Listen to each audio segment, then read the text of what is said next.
Facebook page, and they and I actually ended up selling two of the games that I didn't list right off the bat, like within 10 minutes of me posting it. Oh, right, good. So I'm getting there, and it's like kind of going through. Like I got the easy, low hanging fruit of, hey, I'm going to get rid of this one, this one, this one, this one, this one. Now it's like, okay, now I'm looking, going, do I really want? And plus, it's giving me more room to make my games look neater and more, OCD. I'm trying to get all my GMT games in one bookshelf. He wants to open it. Oh, I'll wait till you guys are done babbling. I'm done babbling. Not me, is it? Not me. Oh, that's right. I got to use that mute button on Tony, don't I? We are alive. I'm the babbler. We are alive. So, look at what I just got.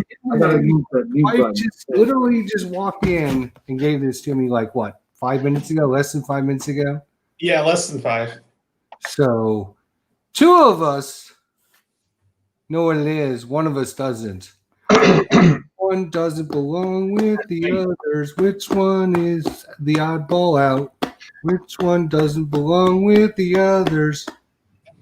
It's me, isn't it? Come on.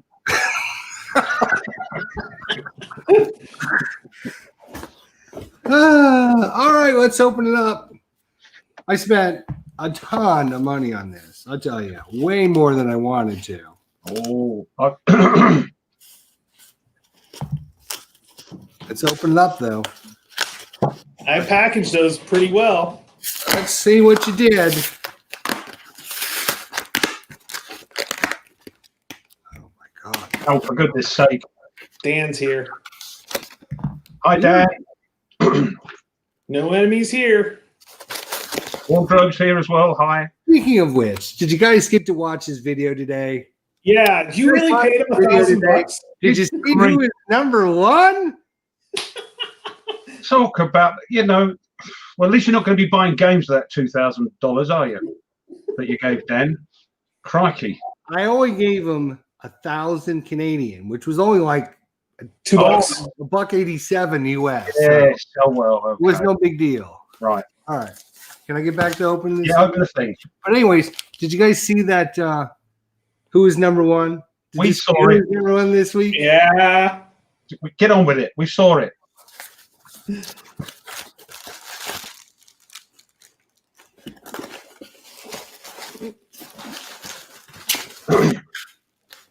Let's see if you can guess what it is. From Can't just see there. through the bubble wrap. Can you see what it is? Take the top of the bubble wrap off. I might have a better chance then. It's upside down for a start.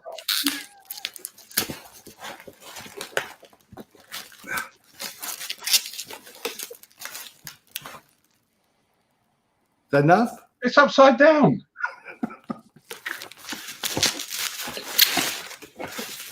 Is that better? That's much better, yes. Not really. There's no note in here. No thank you note. No. I'm glad you bought this. Thank you very much, Jester. I appreciate you contributing to my laptop fund. Oh, it's one of yours. I see. Yeah. Right. Sorry. I'm just a bench for it here. Hey, I packaged them really well. Oh, yes, yes, yes. Another coin game. The vote's still out. My first coin game.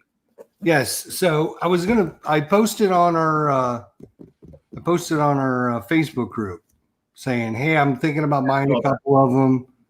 And Tony had messaged me and said that he had a copy for sale. So I ended up buying this from Tony. Let's take a look and see if it's all clipped and everything. It is. You think I'm going to send you something and not double check? When you buy something from Wardrobe, it doesn't come clipped. Oh. So what's up with that? Oh, beautiful.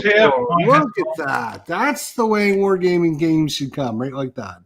Everything's packed up. I did punch though. I did clip. Everything's packaged up. clipped. Look at that beautiful job of clipping. Oh my God! Well done. Well done. I am very happy with my purchase. Wow. Excellent. Thank you, Tony, for sending that to me. Thank you. No problem. I appreciate that. Look at that. So we got the rules booklet. We got the playbook. We got the charts. Lots of different charts. Of course, the map board and all the counters and everything. So why? Thanks. Appreciate that for sending that to me. Appreciate that. No problem. Why, if you like your coin game so much, Tony, did you get rid That's of an extra copy. That was an extra copy. Fair enough. I thought you said he had an extra one, so he gave me a pretty good price, even though I upped the price because I felt bad for getting such a good price from him. So I appreciate that too. Well, I wasn't sure how much it was going to cost you to ship, so hopefully it was enough. Oh, it was plenty. Cool. I always use those flat rate boxes. Considering you sent it on Thursday? Yeah. I got it today, Saturday. That was pretty darn good. That's nearly as good as the Royal Mail. God bless her. All right, so we got a few people watching. Here's Nathan's here. Still waiting. We're still waiting on his money. You rip it open? No. Oh my gosh.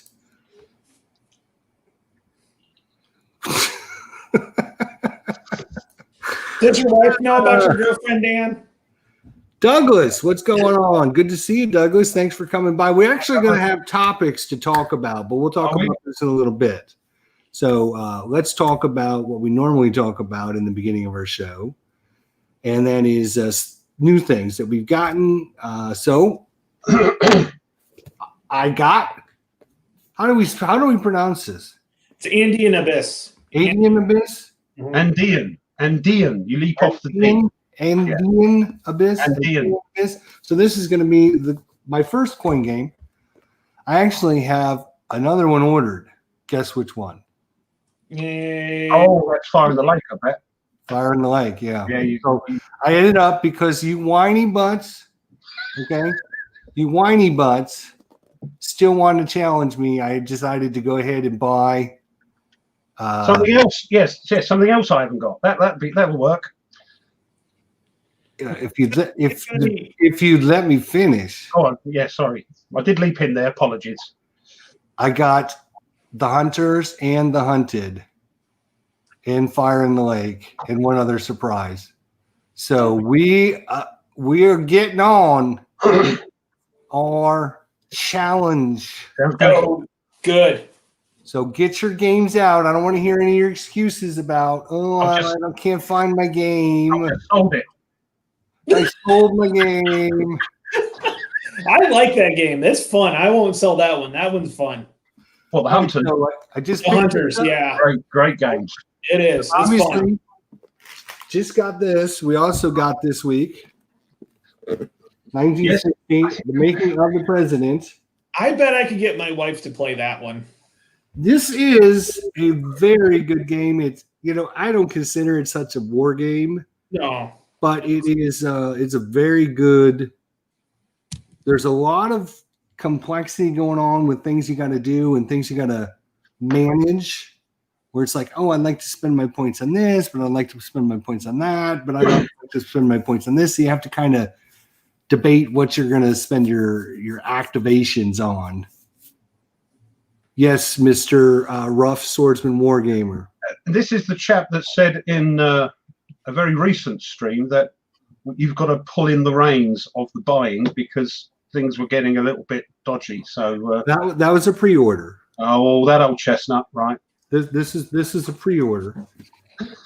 So I can't cancel pre-order once it's in. It's in. So I mean, okay, all right. It's illegal to cancel pre-orders. And then this here was a gift from Tony. He's sending me gifts for being on the show. Where's your gift? Where's your gift? Well, it's going to cost sort of £65 to send something across. Doesn't matter to me. Let's step up. Let's step up to the plate, there, Rough Swordsman. Let's step up to the plate, okay? No, we don't say that. We say step up to the oche. step up to the alky and let's get going. All right, Yeah. Tony's sending me stuff. I expect you to start sending me stuff, or you're out. We'll get somebody else. And even though this is our first official live stream, you guys joined in on our other one. You kind of butted in on the other one when we were doing with no enemies here, but that's okay. But you guys got your bookshelves looking a little better, so congrats to you guys for that. Like I said, I was just in my basement to avoid the sound, but obviously it doesn't matter. So if the kids are screaming and hollering, that's just my life. That's life. Yes, that's life. So no. So the only thing I got this week. Saw that. Yeah, saw that. Yeah. I'm interested to see a playthrough of that, Tony, because I've done one. Yeah. So it looks really fun. And I was looking at the cards, obviously, when I did my unboxing, and it does look like there's a little difference between each of the decks. It's not like it just is pictures of Spain. It looks like Spain has a little bit more of expansion, while England has a little bit more, it looks like attacking more. So, of course, they were. If they're not pissing somebody off, they're not doing their job. Three lions, or are they leopards? So they like to do pirates. I'm not going to argue with that. Why would he argue? So yeah, 1500 looks pretty cool. I'd like to see that in action. Yeah, that's kind of like, it seems like I could do it almost in one recording. It doesn't seem like it's going to take much. It's going to take long. I could be wrong. A bit like Rommel. A bit. You're playing solo, right? You're playing solo. Yeah, okay. Yeah, and it's got it because when you get the expansions, there's a solo deck. I've got it actually right here. So they have an AI. And then, but I can play as England. There's another deck that you can play as the expansion. Of course, it's so you can either play as England, or you can play as the England's play the England as an AI. So I still got to sleeve these. I kind of got started on my live stream last night of Liberty or Death, and so I didn't get those sleeves last night. So I'm going to do that tonight. I haven't had a chance to watch that yet because of the time difference. So Heathwell joined. Yeah, but Heathwell is just, that's all he does. he's bonkers. That's it. He's doing. They should add bonus booklet explaining the settings and details. A lot of them do. Yeah, I will tell you the one thing about the coin games is that each card has a paragraph about the history of that card and why they chose that event. So they're for the coin games, they definitely do that, and they do at least a little snippet in most of the rules. All right. This one. The other. Oh, go ahead. Does. This has got. If I can get it out without causing mayhem. Man, that is bright. Whew. Shut up. That glare is bright. Man, holy cow. All right, I should get the wife to put the old makeup on. I should really get some makeup. Oh my God, I think I blinded myself there. Whew. Hey, if you're like I'm used to it. This comes with complete history and an explanation of the battles, explanation of the weapons, the makeup of the armies, how the maps were made, why they did this, why they did that. It's fantastic. And I was going to do a playthrough of this, but somebody's already done one on the tutorials. There's about 18 tutorial scenarios in this. Wow. Yeah, that was counterattack. Yes. He did a good job with it. Yeah. Huh? He did a good job with it too. Yeah, I don't know. It's been a few years. When I get time, I might do one. Just say it's me playing it. So there you go. Yeah. He almost got me to buy the game. Almost. Did you get anything else new this week, Ruff? No, I got something coming Monday. Well, you're not Ruff, but sorry. Ruff, sorry. Well, no, but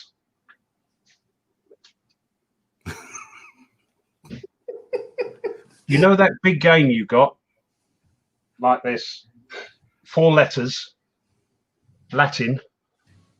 SPQR. Yes.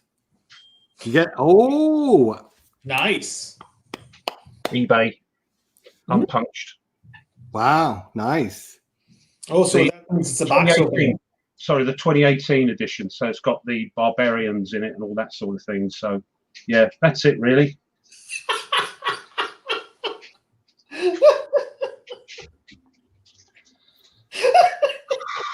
Dan. You want to know why I didn't have anyone join in with him now? Now you can see why, right? Because I had to keep him under control. Actually, under control. yes. Before See, you that's guys one of those- before you guys busted in and came in. Let's also talk about the other thing we just got. Well, me and Tony just got. Yours is probably still on the ship, but it went through the kangaroo virus, right? Went through the typhoon, went through the locust swarm. We finally got our DVG Kickstarters. Finally, no excuse email this week. We finally got it. So that was awesome. The other thing that's turning up, DVG just reminded me from the Kickstarter. I didn't get any of the field commander stuff or the leader stuff. I just couldn't do it then. Is the second wave of battle packs for Warfighter, because you know I like the Warfighter. Yeah. So those are landing. I think they're here. Is that from Susan or whatever her name was at DVG? Sarah, yeah. Sarah? Oh, okay. Yeah, no, she sent an email out saying they've arrived. They should be with, I think it's Zatu Games over here that's sorting that out for them. And they should be sent out this week. Probably get them hopefully at the end of the week, early next week. So there we are. So yes, something else turning up. That's awesome. That's awesome. Did you end up getting the modern one or just, I think you got did you end up getting the modern one? Sarah was kind enough to send me a modern. Oh, Sarah over there at DVG was kind enough to send you one? Great. I love Warfighter. I love them all, the DVG games. They're great. Did you back the fantasy one that's on Kickstarter? Fantasy. Yeah, there's a new fantasy one. It's on. Go. Sarah, Siri, whatever her name is over there at DVG. Hello. I hope she doesn't hear this. I hope she does. Somebody link us over there to DVG so Sarah can get my information. Sarah, you know I've been trying to get. I wish I could mute him. You know I've been on Lock and Load to create a fantasy version because I love my fantasy games. Yep. Well, if you love Warfighter, it's a similar sort of thing. I don't know if it's going to be for me. I'm not sure. I passed on it, just so you know. I was just curious. When did it wait? Hold up, time out. When did this come out? The Kickstarter was last week. Started last week. Oh, okay. And correct me if I'm wrong, but you are part of our Tack Up Wargaming group, correct? Yes. And Ruff, you're part of our Tack Up Wargaming group? I thought you had your finger there. On the pulse, yeah. So both of you are part of the Tack Up Wargaming group, and neither one of you posted any information about this. Neither one of you did. He's not going to let us forget that, is he? Oh. They are in timeout, ladies and gentlemen. So they are in timeout. They are inappropriate. Not only did they not post this information, right? They didn't post this information at all to let me know. Kickstarter. It's inappropriate. Our Attack Up Wargaming group is for everyone to come and join and share information, share knowledge, to let everyone know what's gone. Do I post GMT's P500 update every week to let everyone know what's going on? Yes, I do. So everyone out there knows.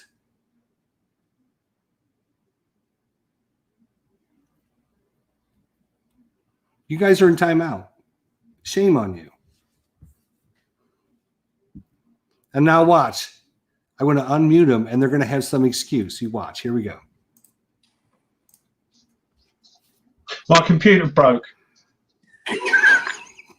Your computer broke. That's not a good enough reason. Because I was typing tippy tappy, and he went, no, it went blue screen of death and all that. You got a phone? Yeah, they don't get much connections in the sticks of the United Kingdom. Very bad. I think you're lying. You're not a very good liar, No, Rob. I'm not, am I?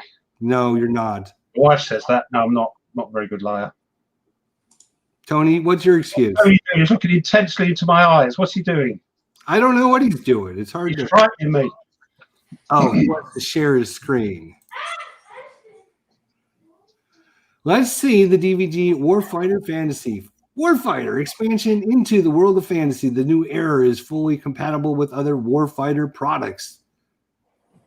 Look at it. It's already up to 79,000. Incredible.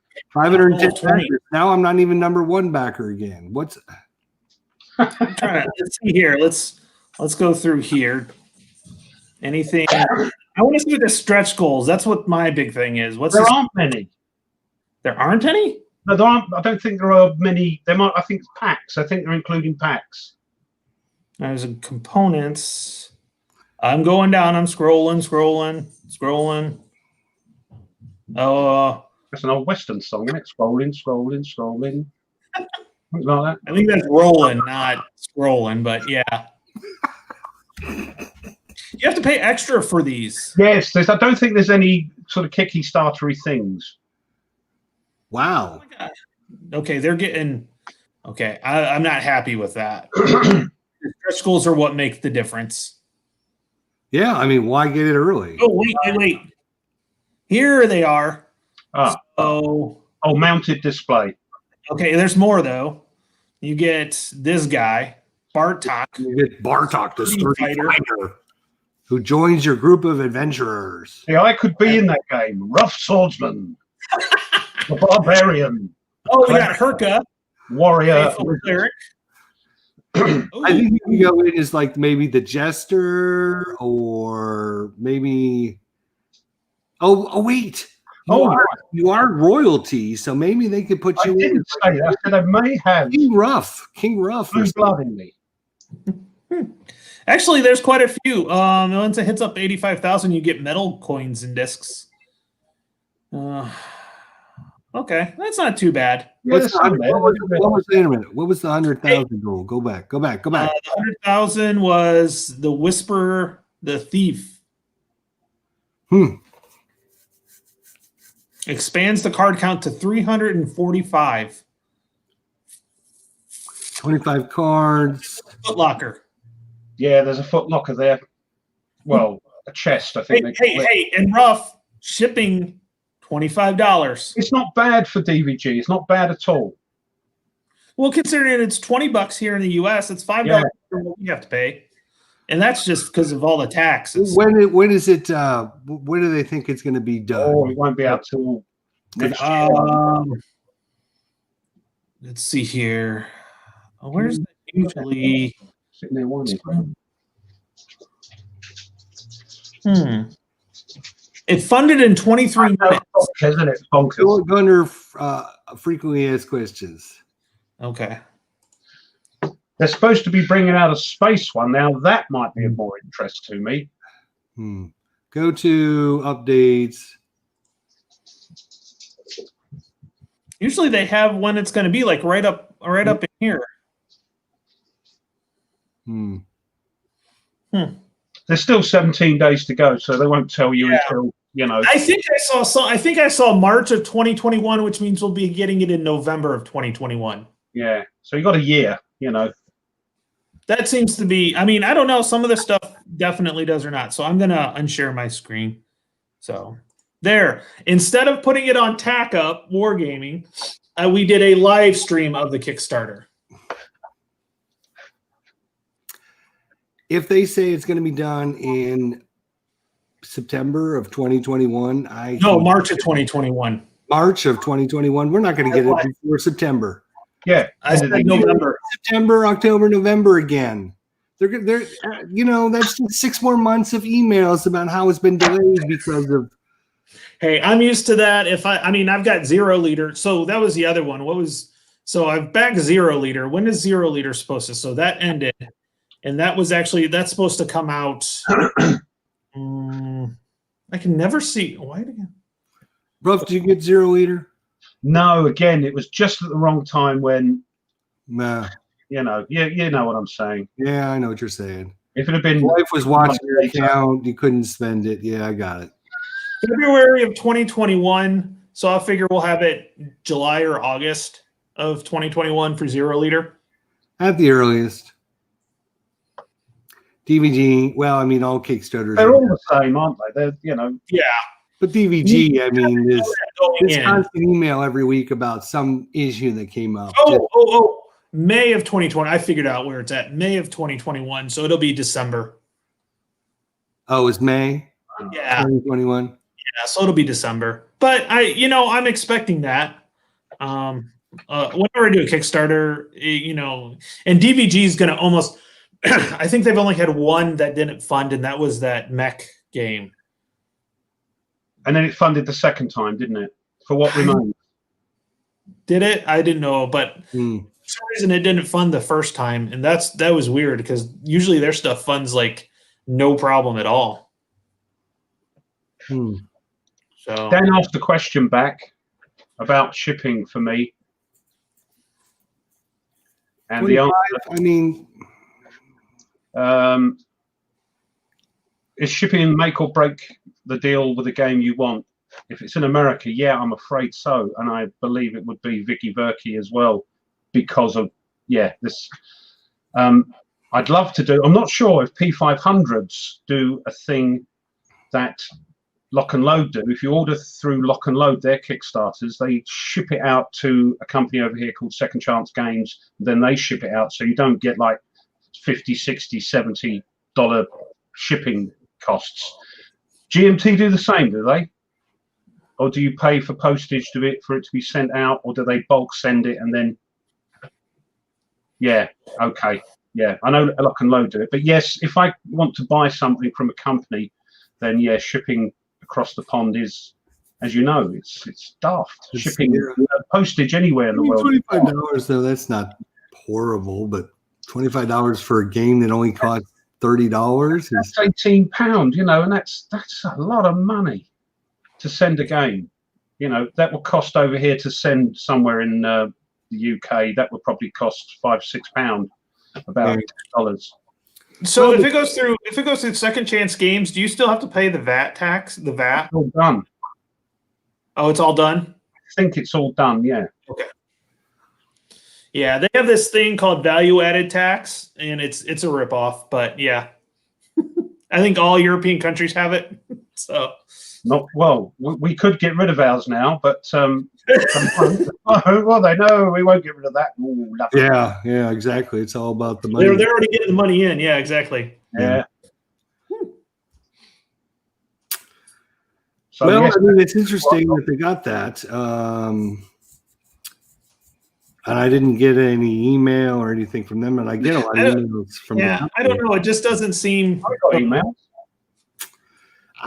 emails. If they had like fantasy creatures and stuff like that you were fighting against, I didn't see any of that. Yeah, there's dragons and things. Yeah, there's actually a playthrough. I'm not sure who's doing the playthrough. It's DVG themselves. Yeah, it's DVG, but I'm not sure who in DVG is doing it. Sarah or no, it's not. I don't think it's Sarah. It's Eric. I think it's Eric. Well, she's got a lovely voice. Okay, so here are some of the creatures. There's giant rats. A lady. Giant rats. Oolash, which is green slime. Lava golems. Caves. Dragons. Dragon lizards. And orc spearmen are that's just 6 of them. And then they have, I think, looks like there's bosses. Yeah, powerful overlords. There's a demon king mollusk. I'm sorry, these are sideways, so that's why I'm looking sideways. There's a worm, which is a fire dragon. and then there's the Zurian Lich. So you're basically going to be going through the areas, fighting all the little monsters to go after the ball. You'll have if you watch the little the video that DVG have put out, it's like a mission card, and within that card you'll have resource points and all that sort of thing, just like and you put your band of adventurers together, or your Marines, because you could go in there, time travel, or something's happened, and Marines could go in there and fight dragons. Yeah, because it's the same system. Yeah, yeah, that's the good thing about it. Yeah, you have swords that you roll on 6 or higher does a hit or whatever. Which is why they changed the rules slightly with the hand-to-hand combat, because they were bringing out this thing, and that's going to have a lot of hand-to-hand combat and sword play and all that sort of thing, stabbies and all that. Right, because fantasy, right? Yeah. So you up for that? So did they change? Did they change the World War II warfighter melee system as well, or no? That's sort of incorporated into it. If the rule applies, you apply it. If it doesn't, you don't. So it's a one size fits all, which is good. It does make the rules a little cumbersome, some people have said, and maybe they should resplit them back into the Warfighter World War II and modern and fantasy. But I'm combining them all. You know, I'm all right with it. It's quite a big rule book now. It's about sort of 60, 70 pages now. The latest one. But yeah, good. But it didn't sort of tickle me fancy. You know, I mean, I've played a lot of. I started hence the name. It didn't tickle your fantasy? Fancy. Oh, okay. I saw it and I thought it was cool, but that's about it. Hence the name. I used to play. That's why the name. I used to play nothing but fantasy, the Dungeons and Dragons. You're getting a game that's basically the same thing.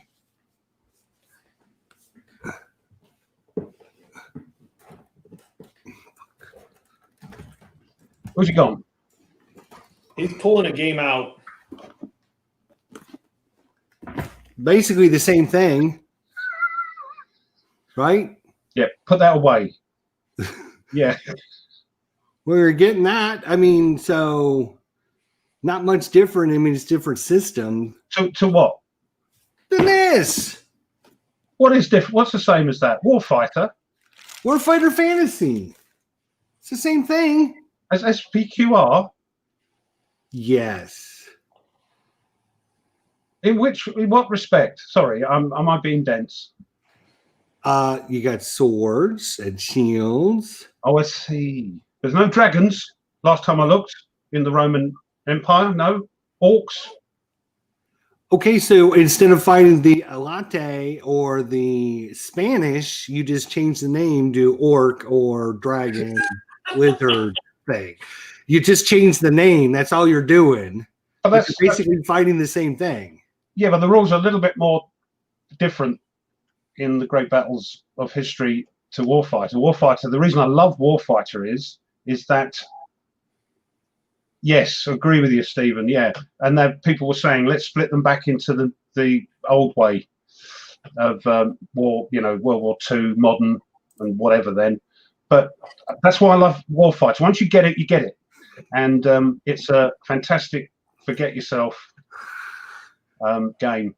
Whereas Steam things. It's the same thing. You just change the name of the unit. But not the rules and the concept of the game is different, of course. It is. That's what I'm saying. It's a different system, but you're basically doing the same thing.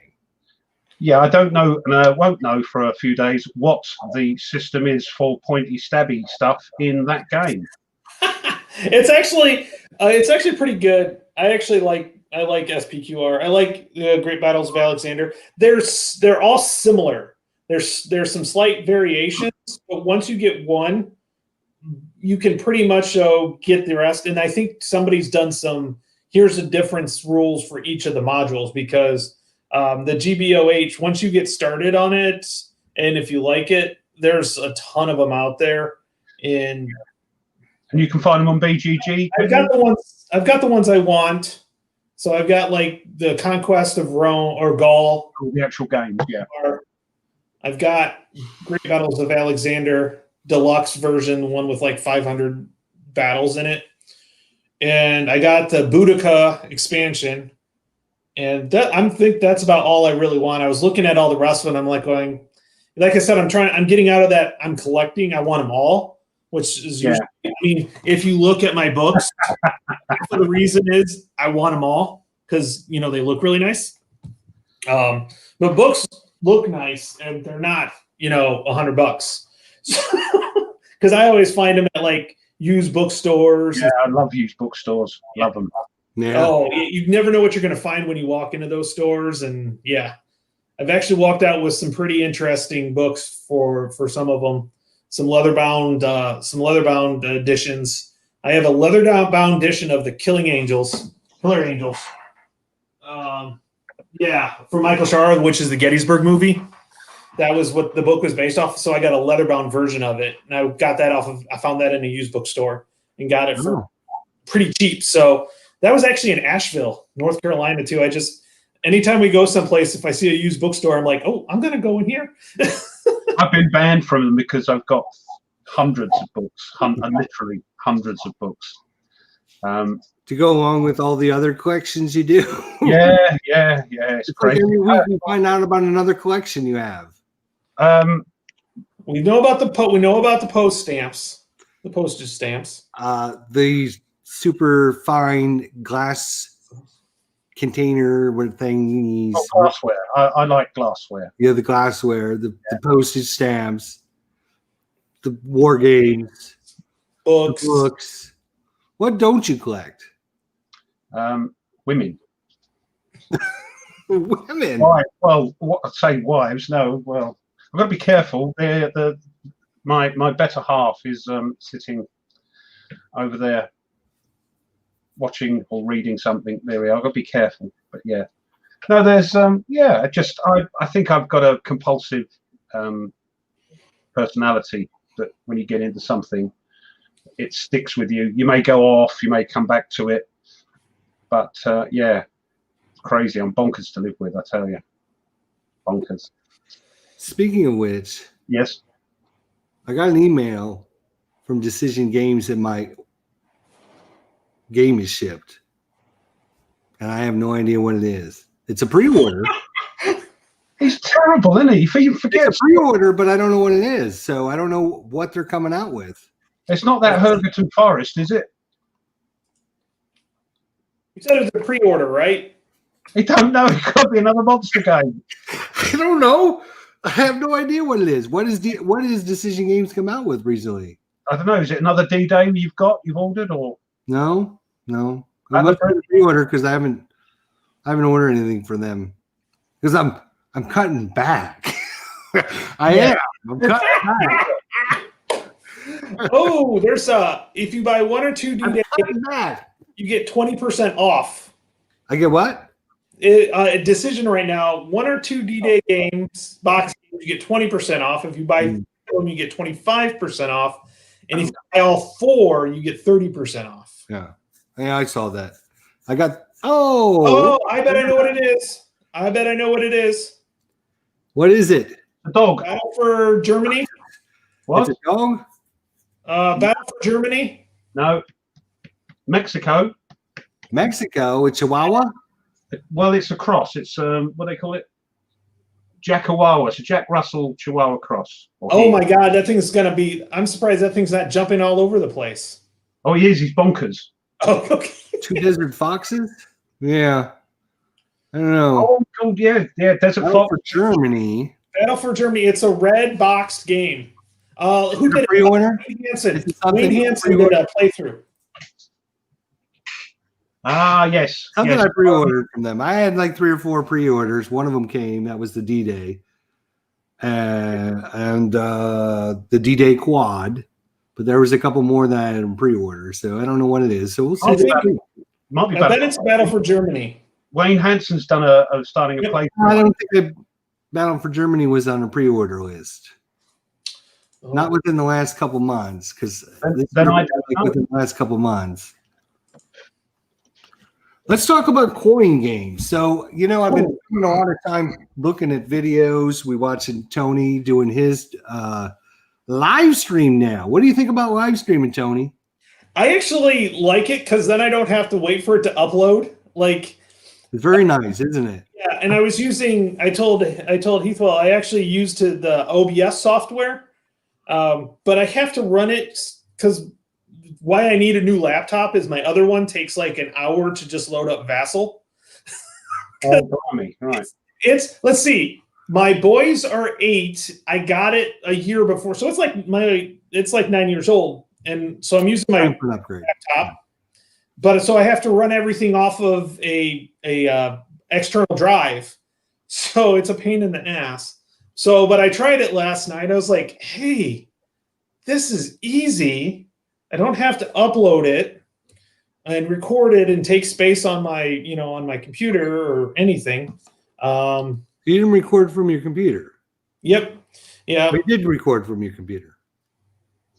Well, if I do Vassal, I'd record from. I would record from my computer. Right. Okay. But I don't have to. Computer's better, right? Yeah. Mm-hmm. Okay. So I really liked it, especially with the larger map. Like if anything's horizontal, like I was talking about, I'll record it using my phone because I have a big enough desk that I can do one map. The standard 24 or 22 by 34 maps.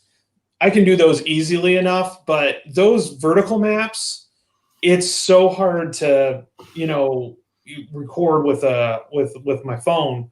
So using it on Vassal and then just live streaming it, it was great. I really enjoyed it. It was fun. And I admit, it's funny because I kept hearing rebels, and that's my mind's thinking the British, not not the Patriots. Right. Right. So I actually said that, and Heathwell corrected me very politely and said no. Rebels? Yeah, and he said, "You said no. The British are not the rebels," because I was reading what you have to do, and like one of the requirements is rebel control. Well, in my frame of mind, we're not the rebels, but we're not, But the British aren't the rebels either. No. Rebels, I think of the Confederate States of America, not us, but. I played it enough to realize what it was. So, but yeah, you have to do a different frame of mind because in this case, the Patriots are the insurgents in this case for the coin, and all the trouble counterinsurgents. So, but I like the live stream. Like I said, it worked out. I did it. I had to step away for like 2 minutes because my wife was leaving, so I had to go talk to her. Yeah. And so that's where I work. Oh, hang on, guys. I'll be back. Yeah. We'll put some music on. Yeah. I should have. Or put like a paper sign up that says be back. Like, service will be resumed as soon as possible. Yeah. Who did that? Wardrobe did that. They're having technical difficulties. We'll resume. Put up like the color bars or something. This record. That was the only thing that was the only thing I was worried about was if I get pulled away while I'm doing live stream. But I'm just, it is what it is. Going to have to deal with it. But so she went out with her friends, and after that, my kids left me alone, and I played for about 45 minutes, 50 minutes. So, which is about as long as I'd want to do anyways. I don't want to do more than that. For one, I'm afraid I'm going to lose people from watching. Yeah. Yeah, the tea-drinking, disaffected colonial rebels, as he well puts. So, but no, I do. I'll probably do more. Who can ban this guy, man? I tell you, he's brutal. I like him. His videos are pretty good too. I like his stuff. He's doing a video on Flying Colors, actually playing. He did some on Vassal, and he's actually playing for real, which I'm watching with interest because I'm excited to have. Wait a minute. Is he part of our wargaming group? I think so. You mean Tack Up? Yeah, I think you are. Hithwell, aren't you? Sure you are. He's not part of our wargaming group then. Well, some people don't do Facebook, do they? Not my fault. Don't you ever go at somebody from across my side of the pond? I'll tell you. Huh? Don't you ever go? Don't you ever go? English? I think I may be wrong. He probably lives in America, but No, he's on your side of the pond. he's Portuguese. Yeah, He's Portuguese. I think he's non-American. Not. Yeah, but That sounded condescending there. that's just That didn't sound pretty bad, did it? Oh, he's non-American. I didn't mean that disrespectful. I meant he's not. I didn't want to be European, because if you call somebody European and they're from like the Middle East, then they take offense. And I didn't want to offend them, so Don't like Facebook. yeah, I told you, don't like Facebook. Some people don't. I'm He's not a not big part of our Facebook fan group. anyways. he's not part of our Tech Up Wargaming group. But he joins us always for our live streams. Can't get rid of him. What's his? Yeah, I know. What's his Wargaming group? Our YouTube channel. It's Hethwell. Oh, is it? Okay. Yeah. Yeah. But he's doing Flying Colours at the moment. I'm watching with great interest. So I'm gonna. We can go and then just harass him and do all kinds of things for him now. Wouldn't that be good? Yeah. I'm all about that. Harassing people, yes, I know you are. Yeah, that's what I do. So we've actually got, that was a long introduction, 44 minutes. So we've actually got a couple topics we want to talk about. And so the reason I brought up the coin games, right, was because I wanted to kind of keep you two focused, because you two just are like two old ladies in a coffee shop. You just and you're all over the place. So if I can try to keep you guys focused on something, actually answering proper questions. Okay, I got your email up. So there's now what, 10 or 12 different coin games? There's actually, I think there's 11 out with all bridges burning right now.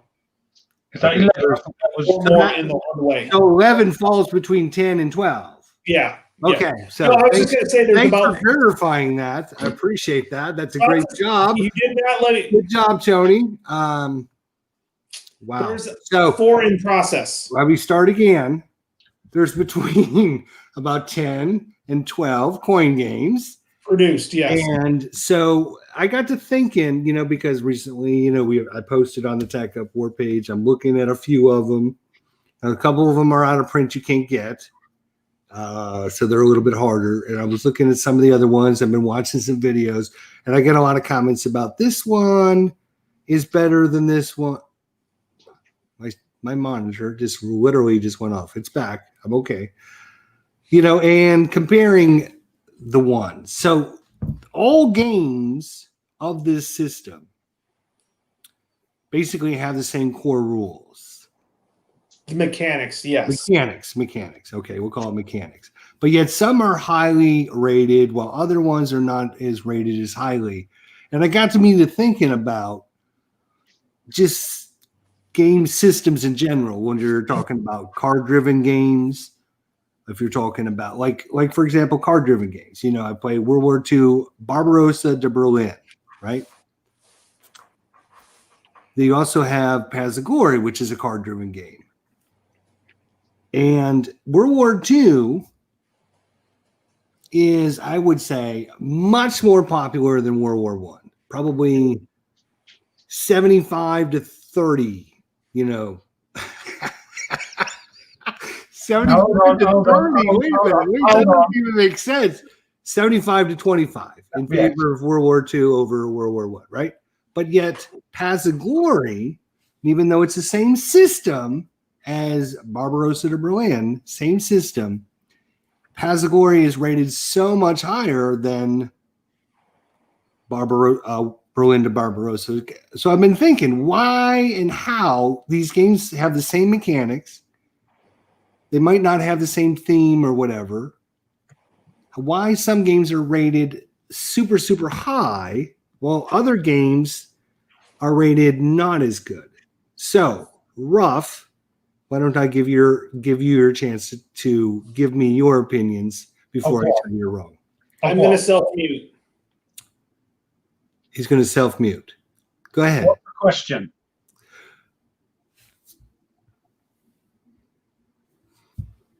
You're in timeout. UK. You're in timeout. All right, Tony, we'll ask you. I think some of the game systems and the mechanics. So Barbarossa to Berlin is World War II, and the Path of Glory is World War One. Yeah. I have a feeling that World War One has more of the linear battles, where the lines are more fixed. You have solid lines going across generally because they're the trenches. So I feel like that has a little bit more with the point-to-point map. I think it helps a little. It fits a little bit better. So I think that's just not that it's bad for Barbarossa to Berlin, because I think that can do as well. But a lot, and there's always lines in battles, but it seemed like World War One really, really had those strong lines. Okay. To, again, be devil's advocate, which is not my normal, but I'll be devil's advocate here. You also have Illusions to Glory, and you have Pursuit of Glory. Both of these based on, again, the same system and World War One, and yet neither one of those are nearly as popular as Path to Glory. Let me ask a question. And this, I think I know where I'm going to go with this, but I'm not quite sure. What came out first, Paths of Glory or Barbarossa to Berlin? Paths of Glory. That's why Okay, then. it was the first. Yeah. I think the first always gets, generally, there's always a generality, there's always exclusions. That one is rated very highly, but the topic isn't as well known as Fire in the Lake, which is why Fire in the Lake is really good. The topic is more well known, and it fits the mechanics perfectly. And it's the only one I think they've done an expansion for. Nope. No? Falling Sky. Sorry? Falling Sky has an expansion. Actually, it's a prequel. Right. It's a pre-expansion, so it happened before that. I have that one as well. I have that preview as well. So that's one I'm looking. I have not played that one actually. Okay, but I mean, Coin is a good example because you have several games in the series on very popular topics: Vietnam, Revolutionary War.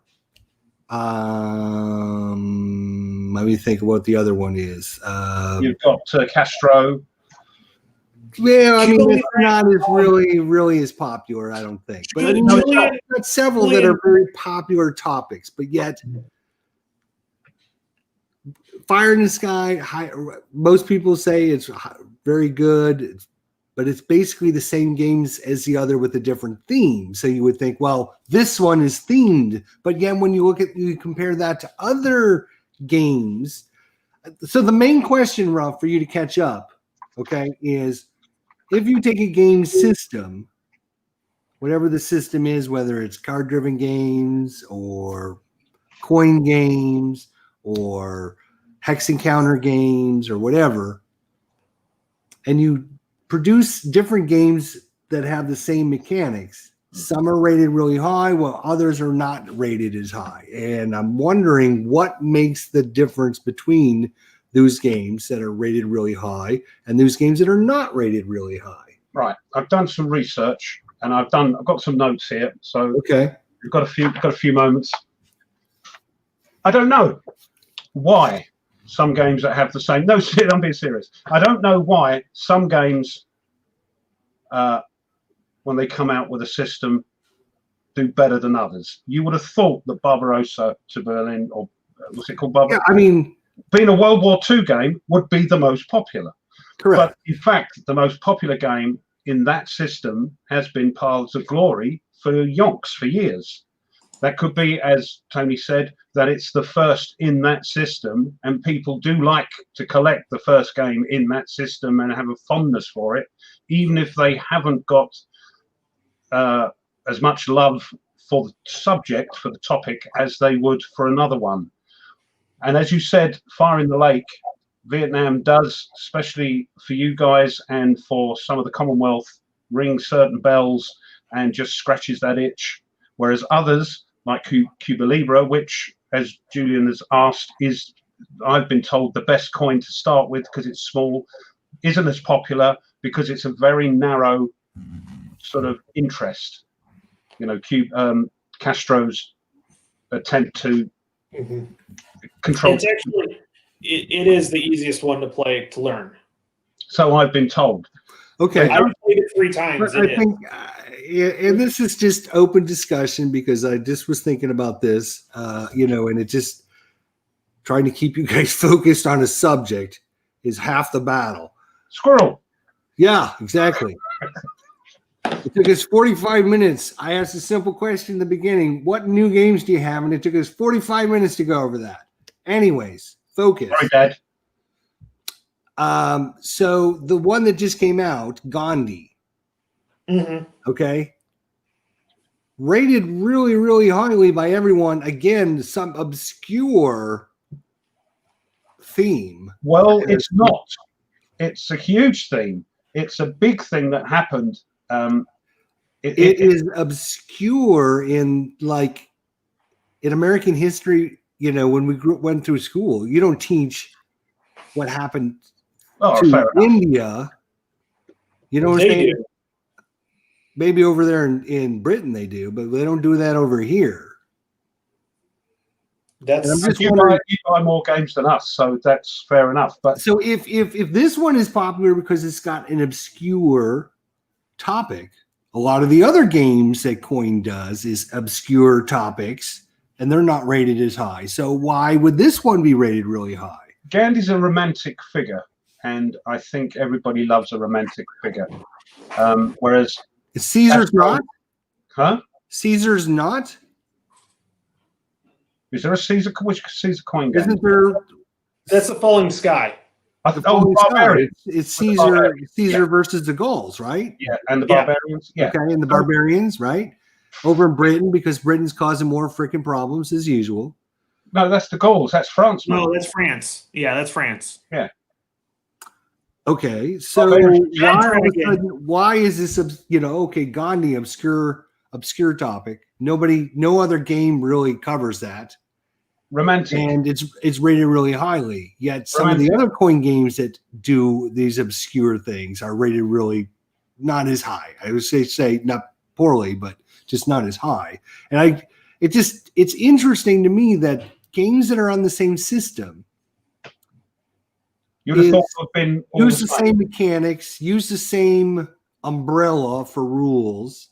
Yet some of them are really well rated and some are not rated as well. And it doesn't make sense to me that would be the case. With the coin games, here's what I'm going to say. They ebb and flow with popularity. And I think it depends on how well it fits the theme. So Colonial Twilight, which is the only 2-player coin game, that's about French Algeria, the French-Algeria conflict, is not rated as high. And part of it is maybe the game itself. Falling Sky, and I'd have to look at it. I have not played it. Matter of fact, it's the only coin game I still have in Shrink. I have not opened it yet. And I feel like a doofus for not opening it yet, but I have not opened it. And everybody I've talked to that's played it, and I have several friends that I truly believe in. One guy says he doesn't like any of the other coin games, but he likes Falling Sky because all 4 factions have a chance to win. With Liberty or Death, the way I'm playing it, I think it should be a 2-player game. And I think it should be 2 factions. The Rebels or the Patriots and the Loyalists. Or the Rebels and the Royalists. I think because if you're the French player, France, whatever. If you're the French, you're sitting around for the first anywhere between 1/3 or 1/2 of the game building up your forces. Matter of fact, from all the coin games I've played, this is the one, as I'm playing it, is really only the one where you're building up more forces. It's actually, to me, it is definitely more of a war game where there's a lot more conflict. Fire in the Lake, it's more like sweeping and eradicating. You're not battling. Okay. Coin with Liberty or Death, you're actually battling. See, there's a lot of difference. Everybody thinks, oh, it's the same game, same mechanics. The nuances in each game is so different. It's nice to have the mechanics down because you don't have to learn that every game. But the nuances on each game is so different. Right. There's some slight variations. And some of them are ultra important. Right. Mm-hmm, right. Yeah. And I think that's why I like it, is because it's not just re-theming a game. They actually went through and they've changed the nuances. Because with Gandhi, you're not, obviously, that is a non-violent faction. Because Gandhi taught non-violence. But in most coin games, correct me if I'm wrong, and I've watched a ton of videos, there's normally 2 that are aligned and 2 that are aligned. And they don't work together, but they don't try to hurt one another. But eventually they're all going to split eventually anyways. And I think that's the same with Liberty or Death. You got the Americans and the French, and you have the English and the Indians working together, doing their own same thing, but not trying to hurt one another until they finally try to get their own objective at the end. Yeah. And the only one that's not like that is Falling Sky. That one has a little bit more, they don't work together other than to keep somebody else from getting too much power or too close to their goals. Same thing, honestly, with Cuba Libre. When you play it 2-player, because if you play 2-player, you have to win with both sides, both ones. Right. Yeah. Okay, so but the way you play the 2 players to take those 2 that are aligned together, but they're not always aligned. They're close. They may closely but they don't. They're not like, I'm going to go positive and you're going to go negative. They both try to do something the same direction, shall we say? Like you have the government and the mafia, who both want to keep things stable, and then you have Cuba's, what is it, July 26th or 25th yeah, group, July 26th, and you have the rebel group that are both trying to cause problems. But yes and no, because the July 26th faction, and honestly, Cuba Libres, I've played it 3 or 4 times, so I have a little bit more solid knowledge on that one. The Directorio, which is the yellow cubes, they're actually trying to take over areas where the July 26th faction is. Okay. So they're actually kind of really, even though if you play 2-player, they're supposed to be aligned, but they kind of need each other.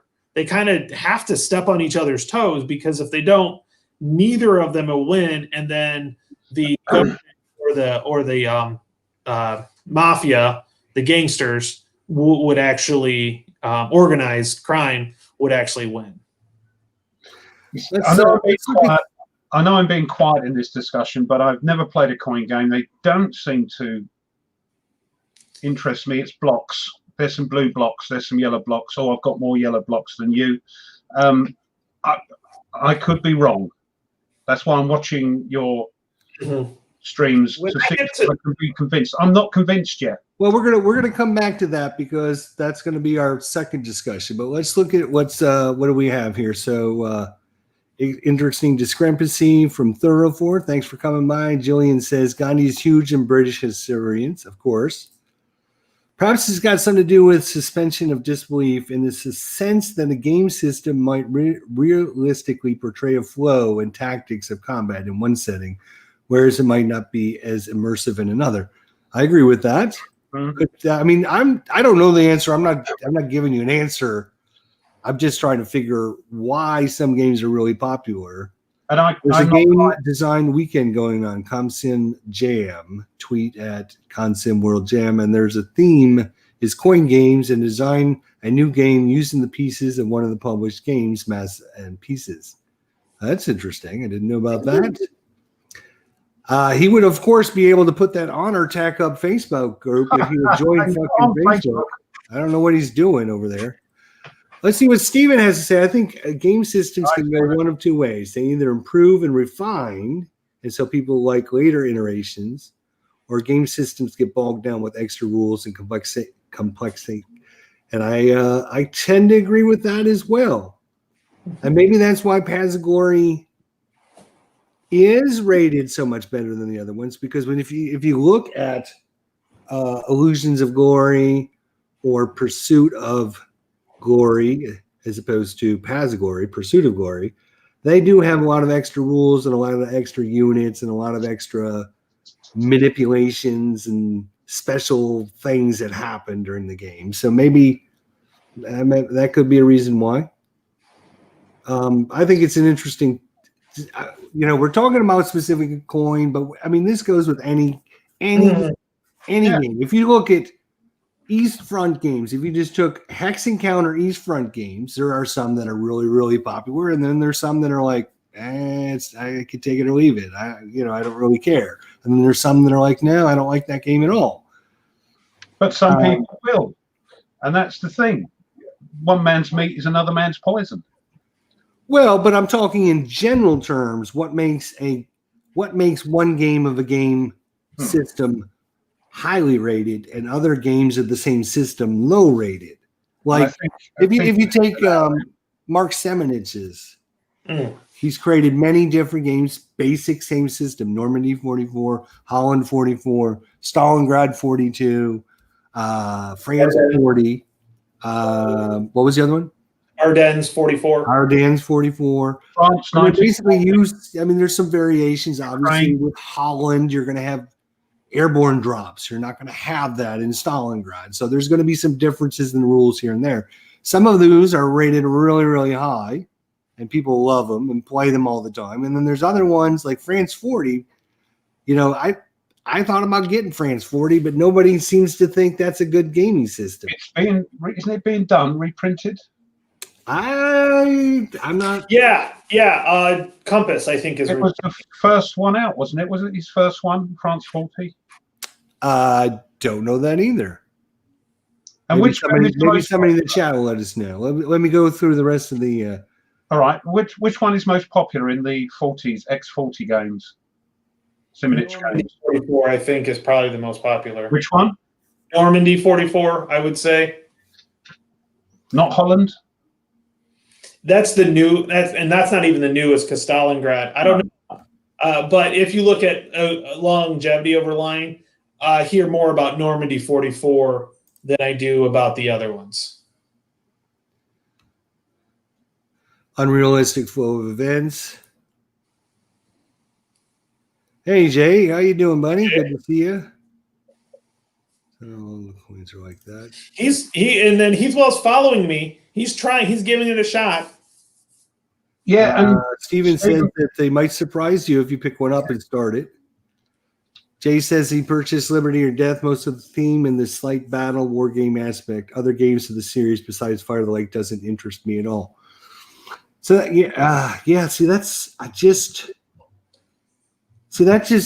that's another great topic to really kind of flow into is and I would ask you, Ruff, but you haven't played any of them. But no, you've played just about all the coin games, Tony. I've played around with. I can't say I've played. Okay, but I mean, you've messed around. You've read the rules. You've watched videos. You kind of have a general idea. Okay, so you've obviously got all the games. You actually had an extra copy of one of them because you liked it so much. But then there's other people that are like, oh, I only like this one game of this system. The other ones are too finicky, or the other ones don't do the same thing as this. How can that possibly be? It's the same system. How can that possibly be? It's different. Okay. So they are really different. The base mechanics are the same. How the card flips, how the factions get to know their turn, whether you use the card or not. That's all the same. But when you actually look at, so my recommendation, you've got another one coming. Okay. What I'd recommend doing is taking out the faction the player aid, which lists everything they can do. I want you to look at the two different games, and you will see that although they're similar, they are far from being even close. Okay, there's always going to be some slight variations, just like we talked about here with 7 inches. In Holland 44, you're going to have paradrops. Who said it up here? Somebody said it. Oh, yeah, Jay just said it. The Liberty or Death has a totally different battle system. Totally different battle system than all the rest of them. Yes, Ruff. Yes, Ruff.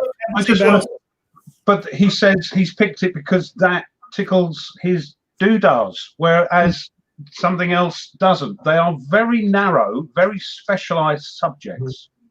So I've also found that if it's either you like the system and you buy every game. Okay. Let's talk about, because I don't want to pick on coin and I don't want to pick on card-driven games. I'm just talking in general. Let's talk about the D-Day games. Mm-hmm. Basically, all the same game, same designer. Obviously, there's going to be some rule variations because you got different places and different units and all that stuff. But basically, the same system. Yet, I hear a lot of good things about the Omaha Beach and some really bad things about Iwo Jima. Iwo Jima was not done by Butterfield. You beat me to it. But it's the same system. It's the same. They changed it. How did they change it? One of the biggest complaints is they took all the little dots that's on the maps and they put it on a player aid. Right. That's the main complaint that everyone had. Instead of having those dots on the board like this, right? Yeah. They put it on a sheet. So instead of going, okay, I got to look at this sheet to see if this unit's, where it can shoot, which is a pain in the ass. And that's why nobody likes it. But it's still the same goddamn system. Okay? Yeah. So there you go. You just answered the question. Is it rated so bad? Yes, Ruff. Because I believe the designer of that game, when it came out, and I'm not sure if it's his fault or whatever, the rules were atrocious, evidently. And people on BGG were trying to get answers and clarifications, and nothing was forthcoming from either the designer or Decision Games. Remember that. And that puts people off. When you've got a rule book that you can't understand, and I've watched somebody try to play it, and he's gone, I don't know, I'm going to have to make this up. I don't know, it's not in the rules. I'm not sure what they mean. Whereas the others are highly rated. It's a card-driven game I'm going to like. I'm not a fan of another good gaming system that has a lot of variety in their ratings between games. It's implementation. Implementation. Yes, implementation of the system. The system's great. The implementation by the designer is where it could go wrong. Okay, it's basically the same system for the Bulge one. Forget the name of it, but it's basically the same system by Butterfield. Instead of going enemy actions are dance. Action are dance, right? And they're coming out with Kharkov or Kursk, or whatever is the next one. Saving up for Ardennes. Crikey. But most people are not a big fan of the enemy action so far. From what there's some people that love it. I'm just talking about in general terms of ratings, right? If we go to Board Game Geek and I do a look and I say, and you know what? I think one of the main reasons, one of the factors, not the main one of the factors is the price. It's blooming expensive. Over here, it's what, £150? That's getting on for $180, $90. Yes. Okay, so you have D-Day in Omaha, which is rated at 8.2. You got D-Day in Tarawa, which was rated at Omaha was rated at 8.3. Terroir is rated at 8.2. Peleliu, let's see what that one was rated. 8.2. So they're all very, very close. And then, of course, you look at the other one.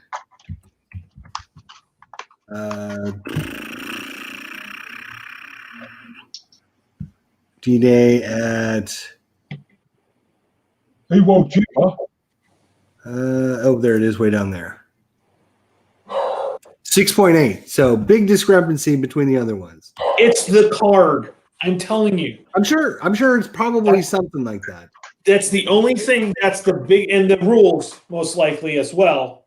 You know what ends? If you can't bleed and play the game,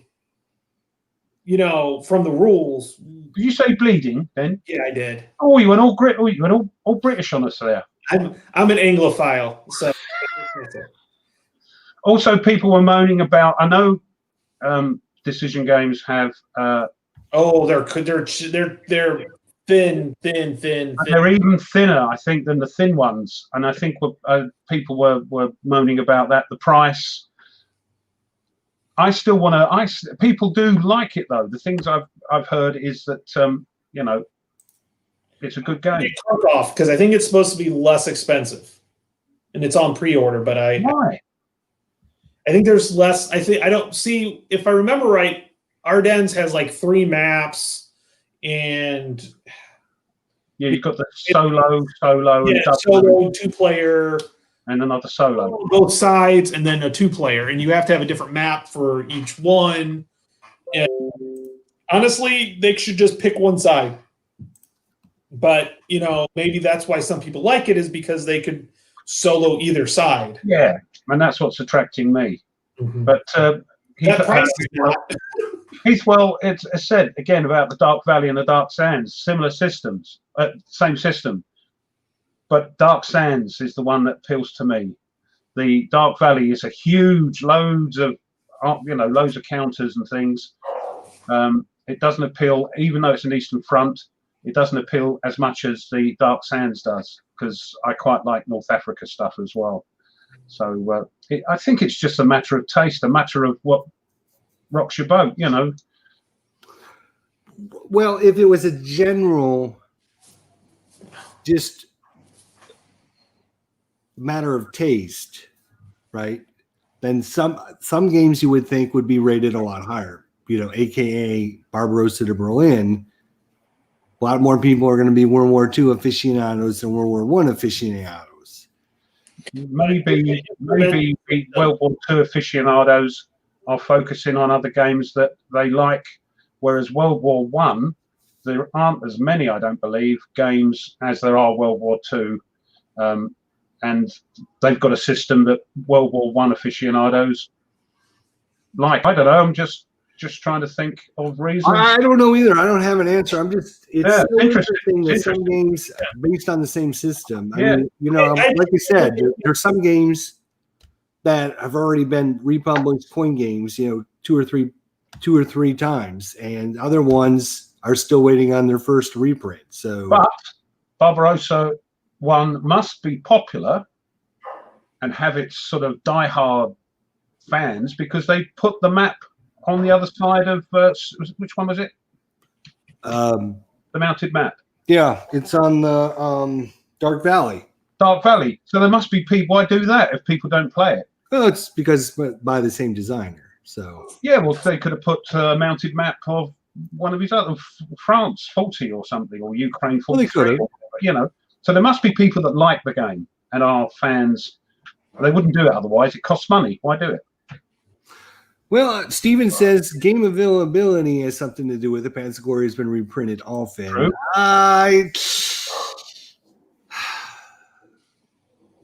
It's only getting reprinted if it's on, if 500 people sign up for it. So I don't think replay or availability of the game is why World War II Barbarossa de Berlin. I mean, that's on the P500 right now on GMT, and gets like 1 or 2 people a day that sign up. Struggling to. It's going to be another year or two before it even makes it up to the the 500 people it needs. Maybe World War II people are satisfied with other games and prefer other types of games. I don't know.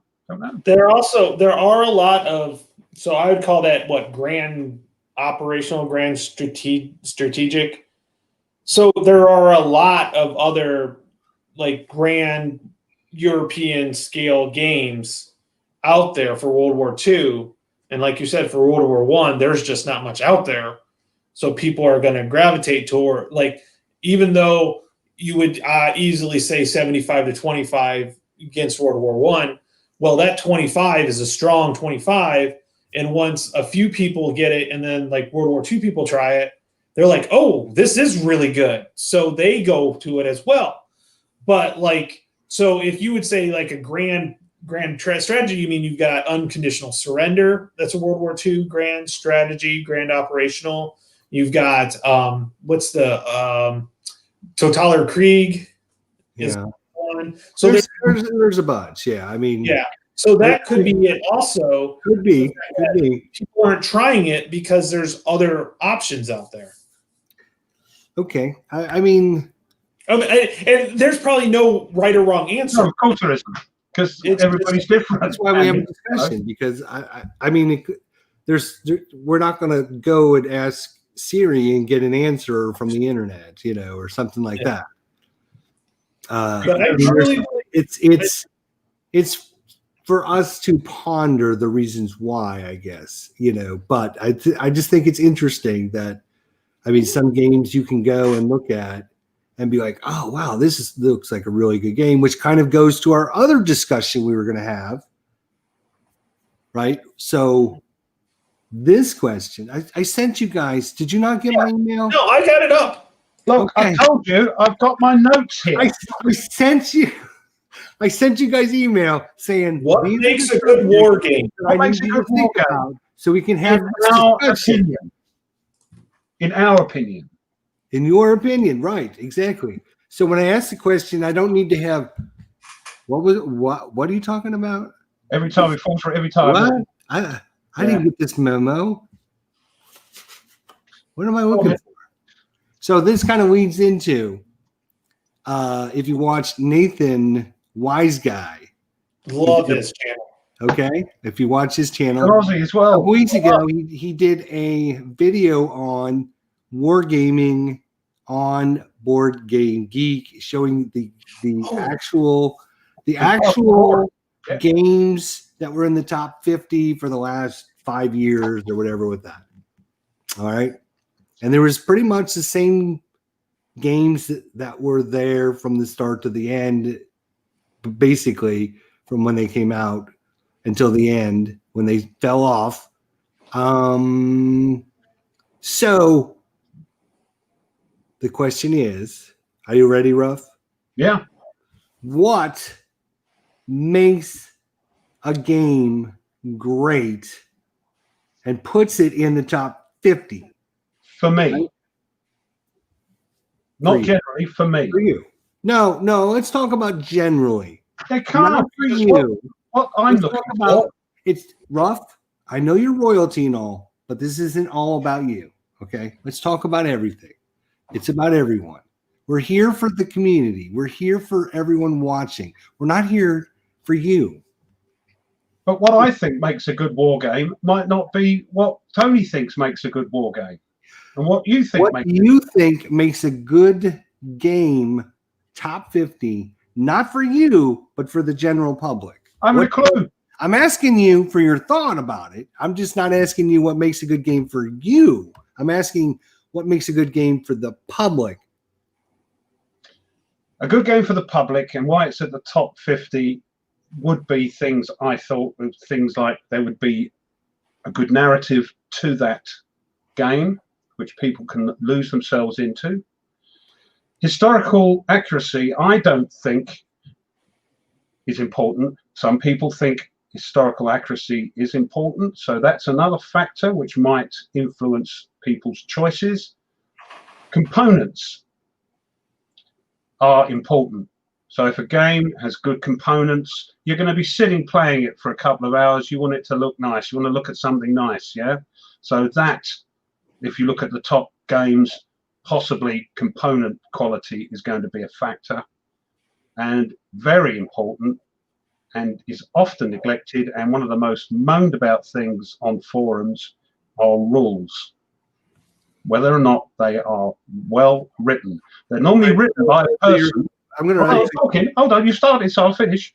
Hopefully, they're normally written by the person who knows how the game is played. What you should do is get the rules written by somebody who hasn't got a clue and is learning the game and then writes the rules out. All right, so you got rules written well. I'm typing these in the chat so everyone can see. What was your good components? What else? Good narrative. Good narrative. The other thing is, of course, has it got interesting mechanics? Some people, they go, oh, another Bulge game, or another Gettysburg game, or another Napoleon game. Oh, crikey. Rules written well, good components, good narrative, good mechanics. Also, if the mechanics of a game that's been done to death like the Bulge are interesting and different, people are going to go, yeah, that sounds good. And the other thing, just to finish, is if it's balanced. Now, one of the big things about, say, a game I play, Panzer Grenadier, I liked one of their early modules, Eastern Front. They had hundreds of scenarios in there, but a lot of them were out of balance, like they just chucked them all in.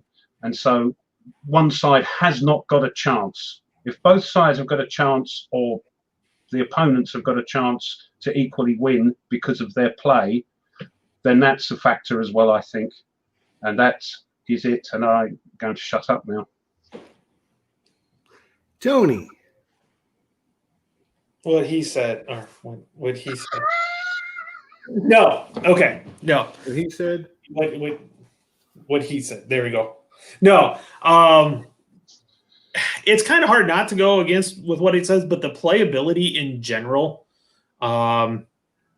is a key thing, and how I guess really it comes to rules, playability, and that how intuitive is it? So is it intuitive? Does it make sense? So are you doing something different just to do something different? Or is it an intuitive reason for it? Because if you can get it, and I found this with games that I pick up quickly, they're intuitive. They make sense.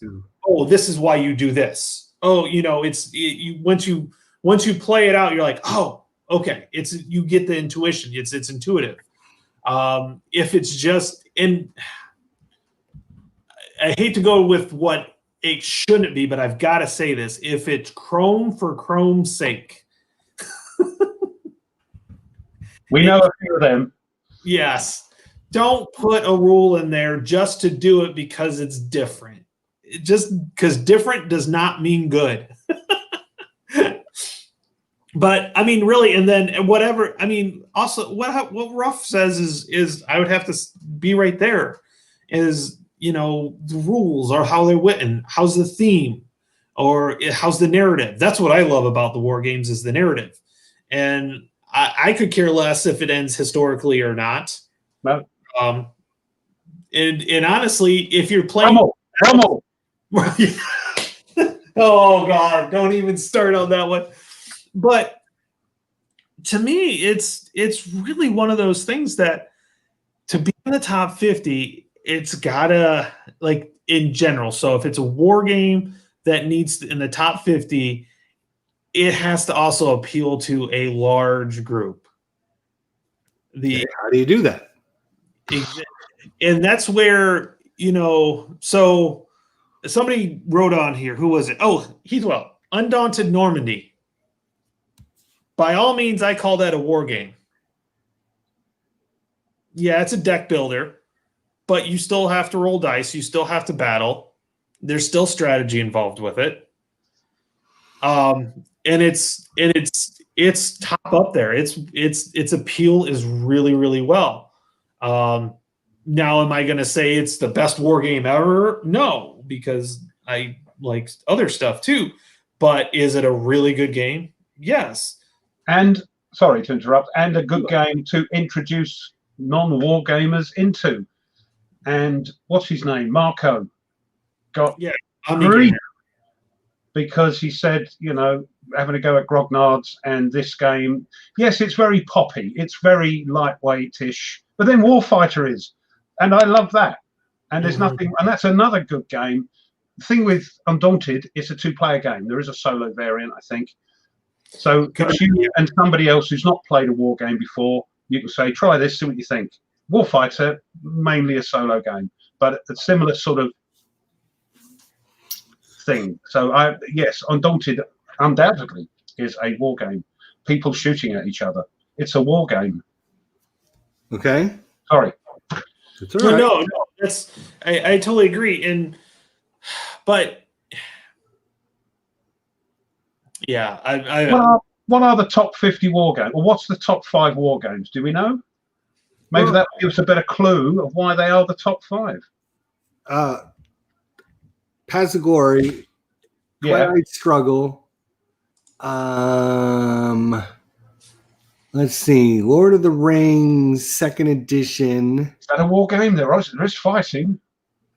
I'm trying to remember the other 2. If you go watch his video. Yeah, but what are the war games? There must be a list of actual top 5, top 10 war games rather than games. Those are the top 5 war games until they fell out of the list. Well, I think he's just asking in general. What are the top? So if I go here and I go to war, not necessarily solo, but just if you go to Board Game Geek and type in, I don't know, somebody go look it up and see what the top. I've got so top 5 war games, top 10 war games. ASL probably maybe one of them, but if ASL is one of the top 5, everything you said in the last 5 minutes is null and void because it has none of that. No, I know. It has none of it. More of a cultural, traditional thing. So what they're calling war games is like Twilight Imperium, Star Wars Rebellion, Twilight Struggle, War of the Ring, and Root. And what? Root, which is Coin Light. But a war game, people say. See, none what we would call war games there. I'm actually looking. Memoir 44 is the first one out of all of this, and let's see. That's supposed to be a good introductory war game as well, sort of Command and Colors, isn't it? With pictures. It's probably the first one. So, and they have the rankings here, like of overall games. So, what we would consider a war game. Let's put that up. Let's see it. Okay, let me share it here. Are we sharing? Yep. We're sharing. He's downloading your passwords now. No, I'm smart enough. I have to do this at school every freaking day. So this is my life. All right, so start at the top. Let's see what's at the top. Okay. Twilight Imperium. Twilight Imperium. Okay, so that is I would consider that a war game, but a fictional. Okay, so that is a huge game. Multiplayers. Okay, I'm just trying to get a general gist of where we're at. Star Wars Rebellion. Have you guys played that? I played it. Yes. It's kind of like a cat and mouse Star Wars game out in outer space where somebody's trying to blow up the Death Star and the other player's trying to keep them away. Twilight Struggle. Okay, War of the Rings 2nd edition, right? It's got war in the title. Yeah, that Lord of the Ring is basically miniatures on a map is what it is. It's like Risk with Lord of the Ring figures. I have no idea what Root is though. Root is let's see. Root is Western Front with rabbits and woodland creatures. Yeah. Wow. Okay. It's like a low tactical with rabbits and squirrels. Yeah, it's more coin than that though. They're what is it? Asymmetrical forces. So Stephen's saying, hold on, sorry, Stephen's saying we're not looking at the war rankings on BGG. Is there a different ranking thing? This is the war. Ah. See, category. Scroll down all the way down here to war game. Memoir. Look. Yeah. So if I go to war game, this is what they're counting as a war game. Yeah. Okay, keep scrolling down the list. Let's see what else is there. Star Wars Assaults, Twilight Imperium 3rd Edition, Rising Sun. I've played Kemet. That's close. Forbidden Star. Star Wars X-Wing Miniatures, War of the Ring, the 1st edition, Chaos in the Old World. Keep going, keep going. So yeah, so we're talking our number one war game out there is 135th most popular game on BGG. Memoir 44. Which is Memoir 44. Then of course you got the Command and Color system, which is ancient. The same thing. The same thing. And then you got Paths of Glory. So why is Paths of Glory our number 3 war game of all time? And followed by another card-driven game at tactical level. There's All right, hang on a second. He says go to Paths of Glory. So click on Paths of Glory. right. And then click on the war ranking in the game header. Okay. Oh, there we go. Oh, there we go. well, that All looks right, better. now we're talking. That Thank looks you, better. Steven. Thanks, Stephen. Thank you. Who was that? Stephen. Steven. Thanks, Steven. idjesterlive@gmail.com. I think you could replace both of these Yahoos I'm talking with. So send me an email. We'll get you on sometime. Okay, bud? Thanks. Jeez. All right. All right. So let's see. What do we have? Twilight Struggle, which is a card-driven game on the Cold War. Number 2, War of the Rings 2nd Edition, just like I said. Number 3, Paths of Glory. Number 4, D-Day at Omaha. Another card-driven game. So far, every one of those is a card-driven game. Yeah. Sekigahara is as well. Another one. Yeah. Triumph and Tragedy is a card-driven game. Combat Commander is a card-driven game. Combat Commander is a card-driven game. Here I Stand is a card-driven game. Maria, I don't know that one. I think it is. I've seen it played. It's supposed to be really. Let's see what it says. Maria. See, yep. The description. What does it say? War of the Austrian succession. Oh, right. Yes. Where Austria's attacked by Prussia, France, Bulgaria, and Saxony, while only Great Britain hang over. 7 years. Is that the 7 Years' War? Yeah. It's a 3-player game. 1 player is Austria, the second is France, and the 3rd player is Prussia. Frederick. Okay, so it's the same system as Frederick.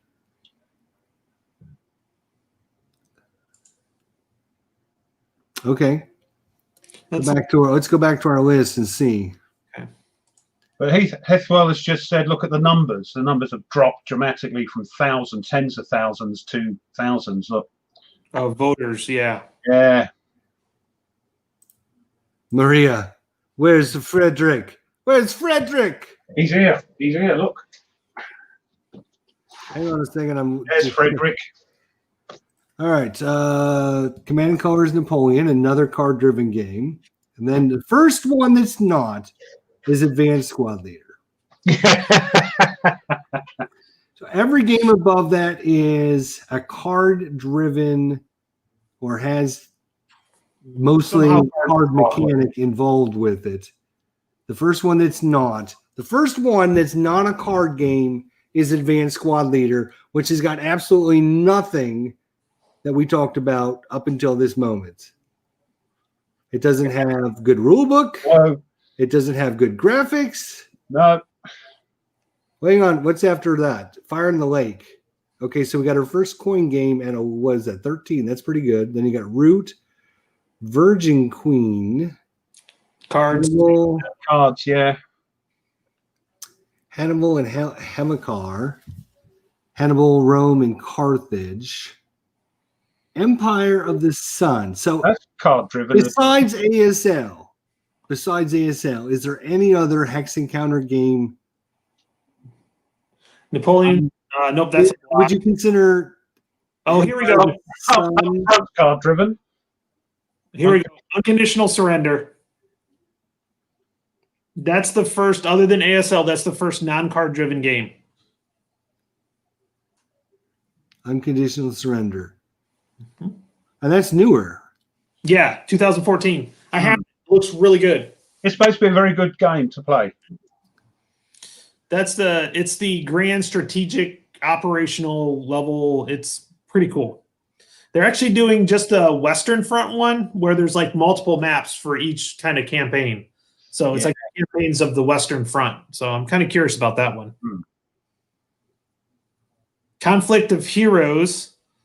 I'm throwing ASL out, like not, or at least the starter kit. So Conflict of Heroes is 25. Enemy actions are dead. There you go. See. Wow. ASL. Okay, so enemy actions are dense is 26 highest. Even though I was under the impression it was not rated very well, it is obviously I am mistaken because it wouldn't be rated 26 on the list. It's 7.5. Oh, it's a 7.5. That's, That's high. Yeah. Twilight. Hang on a second. What's that? What's this stuff over in purple over on the left, on the right there? That's on my wish list. Oh, we're looking at your thing, are we? Right. Yeah. Then we got this Advanced Squad Leader, Imperial Struggle. Which that's a pre-thinking because that just came out. There's no way. 633. I doubt there was that many people really voted for that. It's a 2020 game. Yeah. It just came out. I just got it a couple months ago. I guess. And a Distant Plane, another coin game.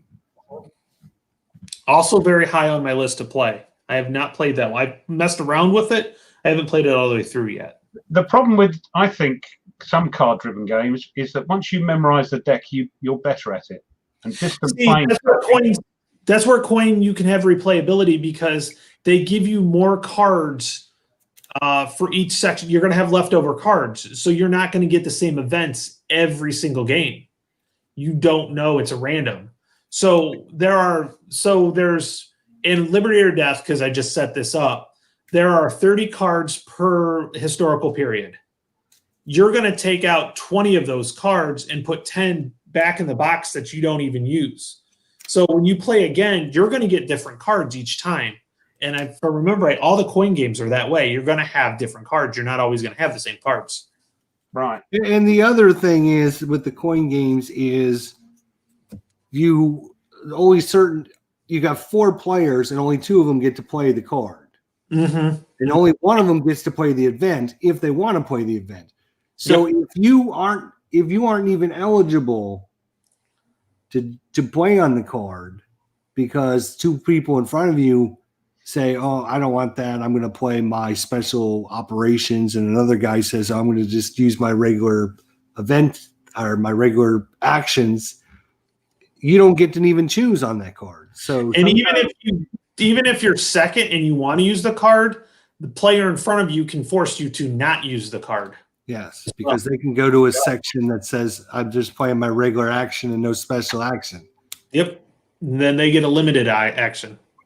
Right, and you can't choose the event. So even though it's card driven, I think that is one where it's not like I got a hand of cards and I'm playing this card like 1960 Making the President, where once you know that game, you know the cards, you got an advantage against your opponent. I don't think that happens in coin just because it happens in Distant Planes, does it not? What? It happens in Distant Planes, is it? Once you know the cards. What's the other one? Twilight, I'm not sure. Twilight Struggle. The number 1 game. Yeah. The more you play it, the more you know it, the more you know the cards, the better you're going to be at it.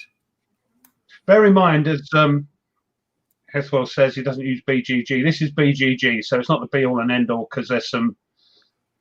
Get some weirdos on here.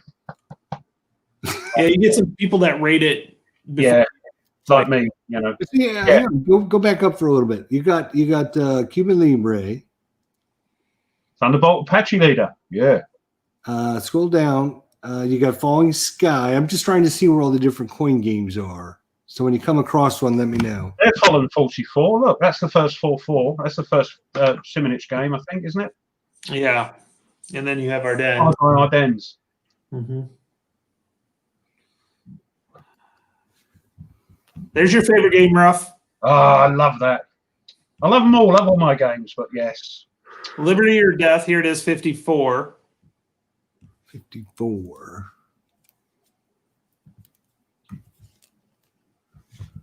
Normandy 44. Mm-hmm. There's Frederick. This is the Frederick that Maria was based on, not the Frederick you got.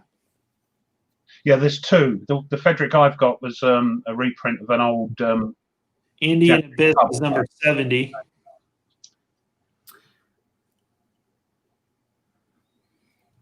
Pendragon is 76.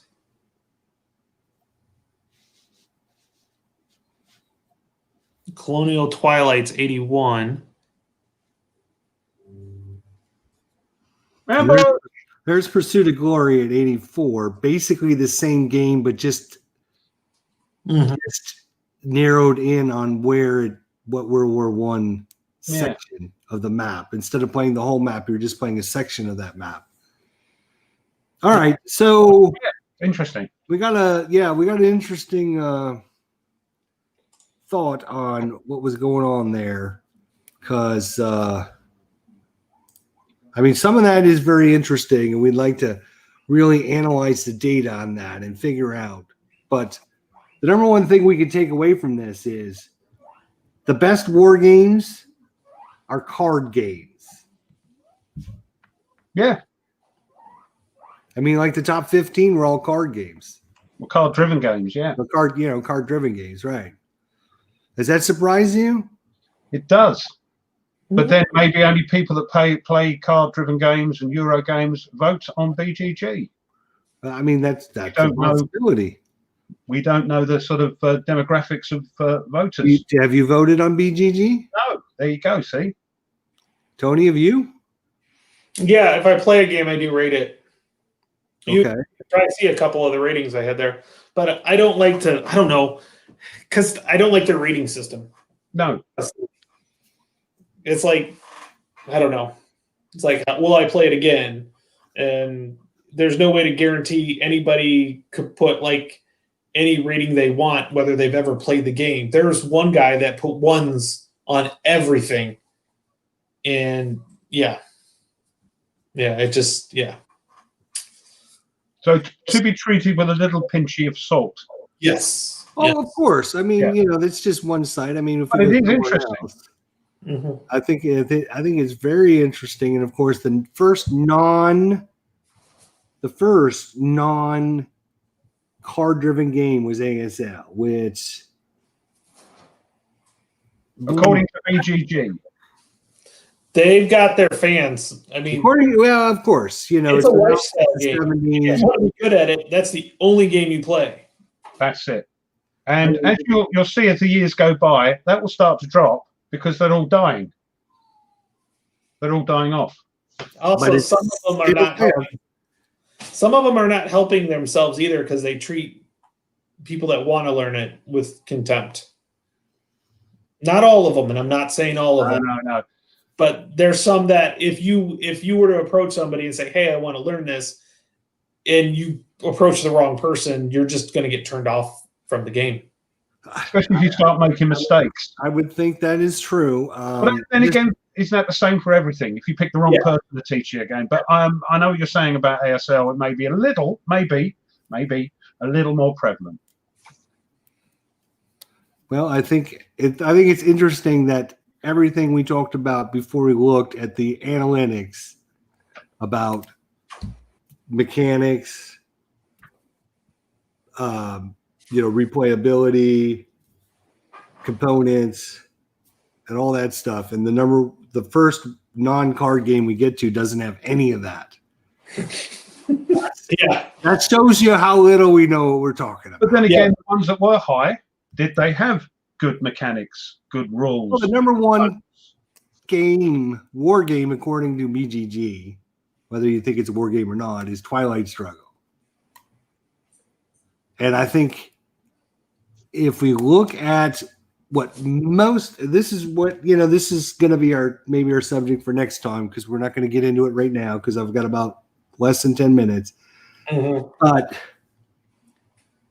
it's interesting that when people consider war games and what mechanics are popular or not popular in actual games, when we're talking about Twilight Struggle, right? Being the number one board game. And how does that look for like the war gaming community out there, right? Like the games the games we actually play aren't even highly rated, right? Here's what I'm gonna say real quick, and I'll just say it and then let it go. That'd be nice. Well, you can tell what my students are like. They can take me on a tangent, like left, but okay, back focus. Okay. Wow. Go. Okay. So most of the games that I see on the top of that list are crossovers that kind of play, other than ASL, that kind of play that would appeal to more than just Euro and war games. They're good crossovers, like the coin system, like the Command and Colors. I think is really something. So you think are turned off by CRTs? I'm just telling you. I think that possibly some of the Euro guys that have rated all these other games play one of these light war games, and then they go, "Oh, that was pretty fun. I'll click on the like button." But us war gamers who don't use the site as much, we don't click on it. We don't get the votes. We don't get the. And we are a small niche market. We'd rather play the game and click on a voting thing. So instead of board game geek, we need war game geek, where it's just nothing but war games. And the only people that can vote are war gamers. Yeah. Right. So we can get some real statistics on. It would be interesting. It would be interesting to see. Right? Yeah. Because some of those games that were rated really high, just from people that I've talked with, people that have come on our show and things, and just, interviews or just reviews on YouTube. And I go, oh, they don't like that game very much. Oh, it must not be very good. When I see that 2 or 3 times, I kind of go, I'm not sure about that game, right? And so I thought, okay. But then all of a sudden on the list, they're rated really, really high. So I'm like, well, wait a minute. Why are they rated so high? Like the number one coin game was Fire in the Sky, which we thought was going to be. But the second one was a little weird. What was the second one? The second one here, let me look. The second one I think was Fire in the Lake. So the first one was Fire in the Lake. I thought it was. Yeah. And then the next one, and then right below it is Root, which is very similar to Coin. Yeah, go buy that. Not worried. What's the next one would have been A Distant Plane. Right. So that one really surprises me. That one being that's been around a while, though, isn't it? Been around a while as well. Yeah, that one, I think that one is that was 2013. 2013. Oh, I thought it was. It was what, number 5 or 6 or 7 in the series? What was it? I'll tell you in a second. I think it's. Hey, Thorough 4, what's going on? Thanks for coming by. He's got to run. Take care, Thorough 4. That one surprises me because I heard, like I said, nobody's basically came to me and said, hey, this is what I think, Chester. But, just from reading and just looking at people's videos and a lot of people review the game after they play it. And a lot of them said that this game was good, but just wasn't as good or as fun as some of the other ones. So I think I posted on our Attack Up Wargaming, hey, what do you guys think, to get some of your opinions? And of course, no one bothered to reply back. So, I mean, why do I even have this face-up group? Because you don't freaking list anything. You don't let me know when there's information coming on. Ooh. Maybe they don't play coin games. There's only you two, I know. He does. He should. Okay. A Distant Plane is the third in the coin series. Huh? Distant Plane is the third in the coin series. No. Yes. Third? It goes Andean Abyss, Cuba Libre, A Distant Plane, Fire in the Lake. And Fire in the Lake was my first coin game I played, and it sold me on the system. Really? I thought it was...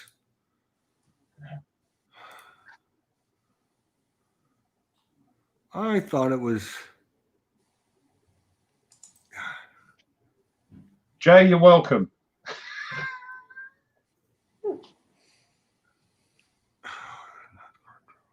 And it's third printing, too. While he's looking at that, I'll be back in a sec. Where is the coin game?